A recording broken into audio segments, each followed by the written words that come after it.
Hello everybody, welcome to Technique Tuesday. Today I'm going to show you how to make a Dutch fold card. Sometimes it's called a Dutch gate fold, sometimes it's called a double Dutch. There's a bit of Dutch in there somewhere. Double Dutch to me personally is when you skip with 2 ropes, so however you want to call it, this is what it looks like and it's still very lovely. So the top lifts up and the 2 bottom parts open outwards. We're going to be using the Celebrate Sunflowers and the sunflower dies to accomplish this card. So let's get started. So we're taking a piece of crushed curry and it's actually 8 3/4 by 4 1/8, but it's scored in the usual space of 5 1/2, but of course that's not the midway point in this instance. So we'll score it and we'll burnish it with the bone folder as usual. That's what makes the top flap. To make the bottom 2, we're going to take another piece of crushed curry, and this time it's 8 1/2 by 2 1/4, and it's scored in at 2 1/8 from each side, because all you math whizzes out there know that 2 1/8 and 2 1/8 makes 4 1/4, which is the standard width of the card. Now I have seen some cards where they've tucked this extra gate part in the back, but I like it to look neat and flat in the back. So what I'm going to do is I'm going to attach mine to the inside area of the card, and I'm going to do that with the liquid multi-purpose glue. It's just a little bit more forgiving for getting it lined up and all that good stuff. We would like the glue to start coming out. Thank you very much. I normally leave it face down in a little tub, but because I've been using it today, it's been lying on its side and it's got a little bit lazy. So put the cap on, and then what we're going to do is just stick it to the bottom. It's going to fit right up to all the 3 edges, so lined up at both sides and equally across the bottom, and it isn't, and that's why in this instance the liquid glue, it's just got those few seconds of movability. So, and then normally we would have a piece for the inside that is, oof, let me get a piece of cardstock to cut it for you. Normally we would just cut it at 5 1/4 by 4, but because we want to try and mask as much of this as we can, we're going to just cut it a little bit differently. So we're going to cut it at 4 1/8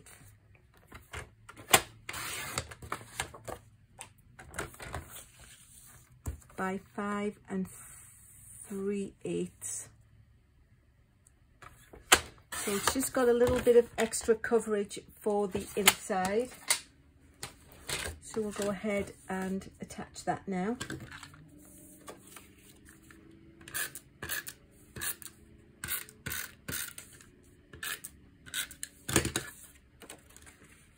And then the other pieces of paper are designer series, and I'm actually going to be using a piece from the wonderful Gingham Cottage, which, you know, has all these lovely designs, but this is the one we're going to be using today. I did go ahead, it's 12 by 12, so I cut it down into 4-inch sections, and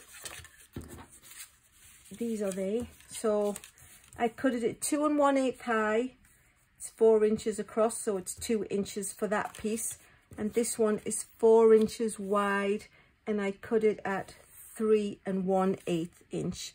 There's an awful lot of 8s, it seems, to make this card, but as always there will be the dimensions and the measurements in the description below. So let me just go ahead and get these pieces stuck on, and then that's more or less the body of the card made, and we can get to the decorating part. So we're just going to pop the small gingham on the downstairs part, and the big buffalo plaid looking piece up at the top. I love this paper. I know every time I use it I say, oh, I love this paper, but I really do. So We'll get that stuck in place. And then we'll go about cutting and stamping the sunflowers. So these are this is the stamp set, and it's got a big sunflower. It'd help if I had it in the shot, Alyson. So what I did was I went ahead, I tried lots of variations of this, and it just seemed, everything I tried was meh. So in the end, I ended up with this one. This is stamped on So Saffron cardstock, which is very close to the colour in the plaid. And I stamped it with the crushed curry, which is the colour of the main body. So everything is tied in together.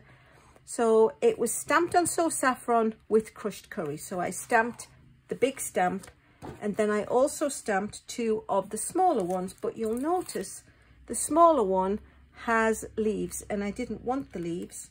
So I just went ahead and cut it as usual, and then I fussy cut it. I literally just cut around where the leaves were and removed them. My next little snag was the brown part in the middle. I just couldn't get it right. I coloured it, I sponged it, nothing seemed to work. So then I thought, let me go ahead and do a little bit of different stamping. So I actually took crushed curry, stamped the same stamps with the brown. I think this was Early Espresso. And then I literally just, again, fussy cutted the middles out of each piece. So now I'm going to go ahead and attach those to their relevant sunflower. So I did it for the little ones too, just on a piece of scratch paper, and it seemed to give me the best look of the sunflower middle without obscuring, or it was just such a strong brown, it just seemed to be taking over. So that's the middle of the sunflowers done. The other little trick I would like to show you is, if you look at the sunflower, actually it probably looks better on the printed one, it's definitely got a right side up. So this is where the leaves are coming out of the middle. If it was this way up to me, that just looks upside down. And then the die that I used to cut it out with is just this. There's no detail to it. And trying to get this to fit, in the end, when I worked out where it was, I was like, hallelujah, woohoo! I was so happy. I actually went ahead, I don't know if you can see on mine, I just put 2 little dots of nail polish, just so I know this is towards the top. I mean, sometimes it just has to be tweaked a little bit to make it fit, but at least I'm starting up there somewhere in the right direction. So that might be a little tip you might want to use if you're having similar problems. And then the last thing I did was I stamped the leaves. I stamped the 2 little leaves, which is 1 stamp set, and it gave me 2. And then I went ahead and I stamped 2 of the bigger leaves, and I did these in Pear Pizzazz with actually Pear Pizzazz ink. It was dark enough to hold on the coloured cardstock. So that was all the stamping that I did, apart from the sentiment. This is a 1/2 inch by 3 3/8, and then it's just going to be matted onto a piece of soft suede, which is 3 3/4 by 5/8. I had a bit of difficulty trying to get it to be narrow. I just needed to be as narrow as I could get it. So in the end, I stamped it on a wider piece and then just trimmed it down with the paper trimmer to get the size that I wanted it to be. So we've got all our elements built now. So what we're going to do is we are going to attach the sunflowers to the bottom, and the leaves are just going to peek out from behind, so we can put the sticky on and attach the leaves, because we want the rest of the stickiness to be able to attach it to its little box at the bottom. And again, with this one, we can just attach it. The fact that there's lots of sticky all the other places is fine, because we're going to stick that on. The big sunflower I'm actually going to mount on dimensionals, so I don't want there to be sticky beyond where they would be and stick down to the card. So the easiest way to do that was to put the adhesive onto the bottom of the leaf.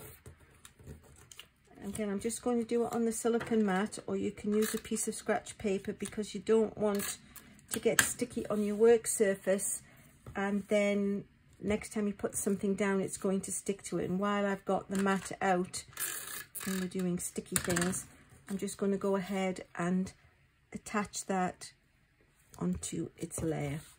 So bearing in mind that the sunflower does have a right way up, it seems to me, so we'll pop it in place and stick one leaf behind and the other leaf behind. And if this is the first time watching one of my videos, welcome. And for those of you who have watched them before, you know when we do a ZZ fold, or we're trying to be cognizant of an edge, the best way to do it is to flip it over, so anything that's adhesive, you can see where your boundary line goes up to. So I'm going to attach 4 dimensionals to the back. So if I've turned it over, oops, just pulled the top off. I'm going to be able to see where I've placed them is not going to come down beyond where the seam of the card is. Okay, so 4 dimensionals, easy peasy. Let's whip the backing off. Oh, that one was already off, wasn't it? Because I did that. Just make sure they're all released. And then what we're going to do is we're going to place it so there is some of the petals underneath, but what I want to do is the greeting, I want to actually line up with the edge of the top piece. I don't want it to stick out so you can see it from behind. So I've left just enough. That's why I wanted to make it quite a skinny little greeting. And again, if I put adhesive all the way along, it's then going to stick out the back where there is nothing to support it. So the best place to put the adhesive in this instance is actually on the flower, and then we can line up the edges of the cardstocks and put them on. And that is it, my friends. That is it. It's not too complicated. I like personally that I put this on the inside and cut the layer just 1/8 of an inch extra to what it normally is, because then I feel it just gives a nice smooth back. But that's it. Using the Celebrate Sunflowers. Sunflowers are just such a cheerful, happy card. Thanks for tuning in. If you would like to subscribe, please do. If you would like to like it, thank you very much. If you want to pass a comment, I'll always give you a positive feedback. And that's it. Dutch, double Dutch, Dutch doors, Dutch however you want it to be. Just a lovely card with lovely sunflowers. Thanks so much for watching.